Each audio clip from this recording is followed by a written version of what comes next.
Hello Year 2, this is Mrs. Bailey. This is a pre-recorded session.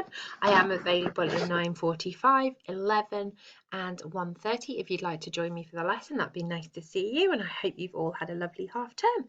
So today's grammar lesson is on contractions. What are contractions? So the aim of our lesson is to use the apostrophe for missing letters, which are contractions.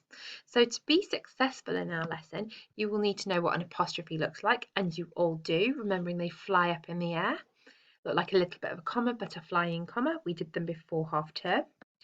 You'll know that the apostrophe takes the place of a missing letter. You'll be able to write contracted words. And you'll be able to use contracted words in a sentence and spell them correctly, or at least have a go at doing this. So let's have a look. So today we're learning about contractions, to use the contractions. So using a contraction can make your writing or speaking much quicker by joining words together, usually just 2 words together, not 3. So let's have a look at my words here. In the sun, to spell a contraction and add an apostrophe in the place of the missing letter. So in my sun, I've got the word you will. Now I'm going to make that into one word by removing the W and the I and making it you'll. You'll go to the park, which becomes this, and it looks like this, you'll. So the apostrophe takes the place of some missing letters, which are W and I. Let's have a look at another one. Did not. I can hear you all jumping in there. It becomes didn't. Well done. And it looks like this. So you can see the 2 words have been put together. The apostrophe has taken the place of the O, and we have got rid of the O. So well done. Could not becomes, yep, well done. It becomes couldn't. So the apostrophe has taken the place of the O, and it's completely disappeared. So it's become couldn't. So what 2 words have become 1 word. I have becomes I've. So the apostrophe has taken the place of the H and the A. So 2 words becoming 1. We're speeding through these. Now, an apostrophe is used in the place of the missing letters, which we've just seen in the sun and the moon activity. Robin has got into a bit of a muddle. Now, this is Robin here. When he's been using his contractions in his notebooks, can we help him to find which place is the correct place for the apostrophe? So let's have a look at Kit's top tips. Working out which words have been joined together can help with this. So you've got to decide which 2 words have been joined together, and it will help you decide where the apostrophe should go. So let's have a look. Now it's I've. Oh, that's I have. So let me have a look. Could it be this one? Well, it can't go at the end because I've got no missing letters at the end. That doesn't look right. This one looks right. I have. Yay! I have. It's the apostrophe's taken the place of the H and the A. So well done if you got that right. Oh, let's have a look at this. You will. You will. Now let's have a look. I know how to spell you, and I know how to spell will. So that one's not correct. You, and that would be will. So the apostrophe has gone there. So it must be the middle one. Excellent. Let's have a look at another one. I'm going to give you 5 seconds to have a look at this, see which one what you think the 2 words are, and see where the apostrophe should go. Right. Didn't. I think it's did not. Did not is the word. Didn't. That doesn't look right. Did. No, that doesn't look right at all. Where's the word did? There's one with a did. Did not. Maybe it's this one. Didn't. No, because there's no missing letter there. So I think this might be it. Did otter. So the apostrophe has gone in the place of where the O is. I think it's this one. Hope you all agree. Yes, got it right. Well done, Mrs. Bailey. Let's have a look at, oh, Robin again. Robin has been around my kitchen and he has accidentally made a bit of a mess of his notebook, not of my kitchen, thank goodness. So can we help him? He spilt water all over his notebook where he's been writing his notes down and his contractions. So can we help him to see if we can fix his apostrophes because they've now gone. They're not there, they've disappeared. So let's have a look at some of his words. So let's have a look at the first one. Oh, have and to. What do we think that one could be? Have not. Now I know how to spell the word have. So have to. It must be there. Let's have a look. Yes, we got it in the right place.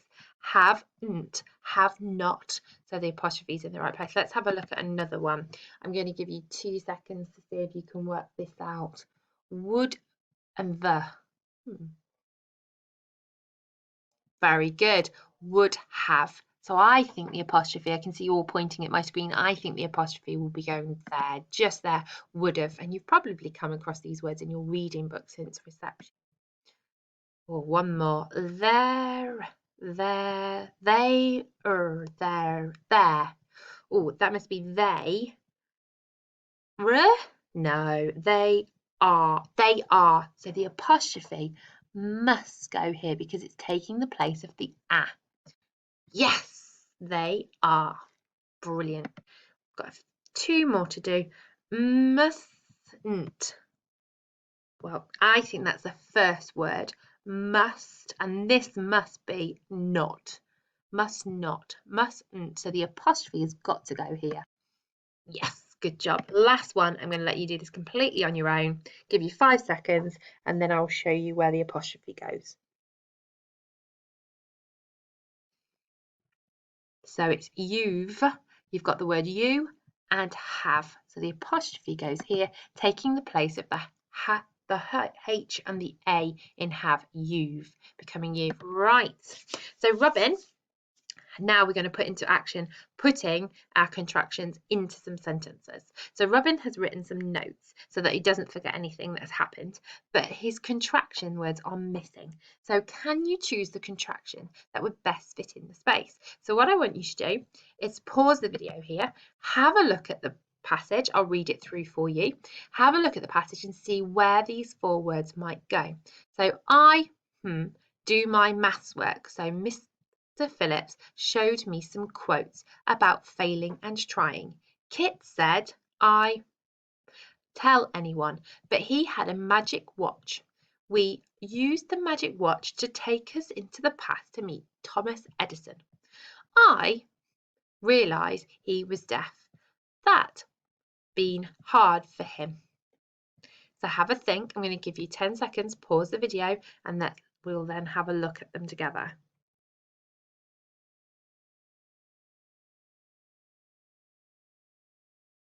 Okay, then.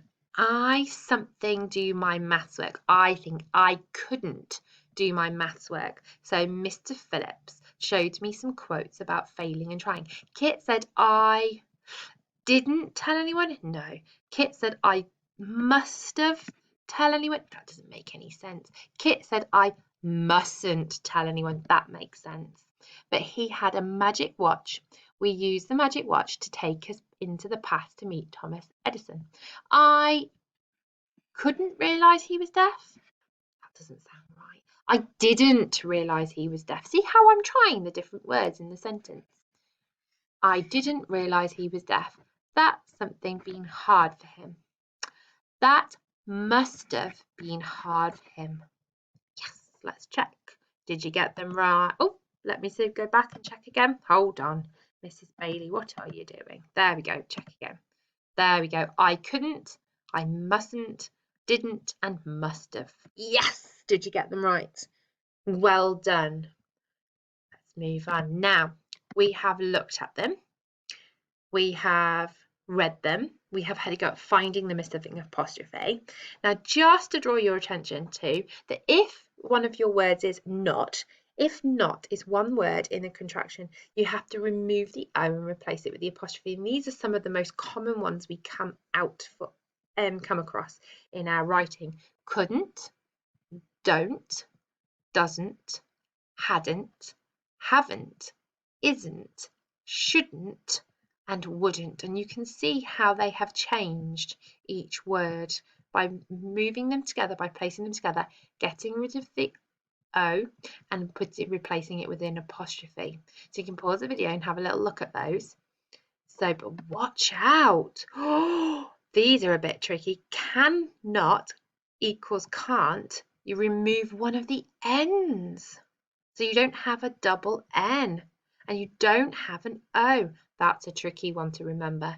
And will not becomes won't. So that changes completely. They are definitely ones to watch out for. I would get caught out with those. I'm glad it told me about that. So your core task today is to complete the apostrophes for missing letters. So let me show you this a little bit closer so that you can see it. Here it is. Here is your activity sheet. So apostrophes, missing letters, contractions. Remember, words can be shortened by missing out letters. An apostrophe is used to show where the missing letter is missing. So write the words in contracted form. That means in shortened form where two words have become one. I've done the first one for you and I've got it correct today. Do not becomes don't, must not, and you need to write it on the line here. If you haven't got a printer, just write the answers in your books. Number 2, you write must not and then you write equals and you write your contraction, putting the two words together. When you've completed that, you can complete the sentences below. Mrs. Bailey's amazing use of apostrophes for contractions. Something has gone wrong. Honestly, I can't listen, can I, when I'm teaching these lessons? Circle the mistake and then just write the correct answer on the sheet or in your book. You don't have to write the whole sentence out again. So Emmy wasn't sure Mrs. Bailey was good at contractions. I think Emmy might be right. Wasn't sure Mrs. Bailey was good at contractions. Can you spot my mistake? Mrs. Bailey was nervous because Max hadn't finished marking her work yet. Oh my goodness me, Max, marking my work. Then 3, the children in Year 2 weren't too sure about Google Hangouts before online teaching, but now they are pros, which means you are fabulous at them. Can you spot the contraction and put it right? Here we go. Miss Griffith's art at home has been amazing. I'm not usually allowed glitter. That's me because it gets absolutely everywhere and I'm always picking it up for months. So can you spot where the contraction should go? Now, what you have to do is choose 4 contracted words from above or of your own choice that you know of and write 5 really silly sentences. Don't forget to use your lovely describing words, adjectives as we always say. A simile if you can. Don't force a simile in a sentence if it doesn't fit. Remember to use your capital letters and your punctuation. You can use a range of punctuation. Here's Mrs. Bailey's example. Oh, we've got a contraction and we've got a possessive apostrophe in that little sentence. The sly green crocodile didn't mind wearing high-heeled shoes and sparkly earrings to see the dentist. That's a little bit silly, but I think that you can come up with some seriously sillier sentences than that. Now let's get back to my PowerPoint and I can show you what your optional task is. So here is your optional challenge to be a detective. Take your reading book, go outside and sit in the sunshine and read 5 pages of your book or 10 pages if it's a really short page book. By that I mean about 4 lines, 5 lines on a page, and see how many contractions you can find. You can write them on a little piece of paper when you find them. See how many times contracted words are used. Good luck, Year 2. I think you're going to be absolutely fabulous at this because you haven't seen it before. Have a lovely time and I hopefully see you soon. Bye-bye.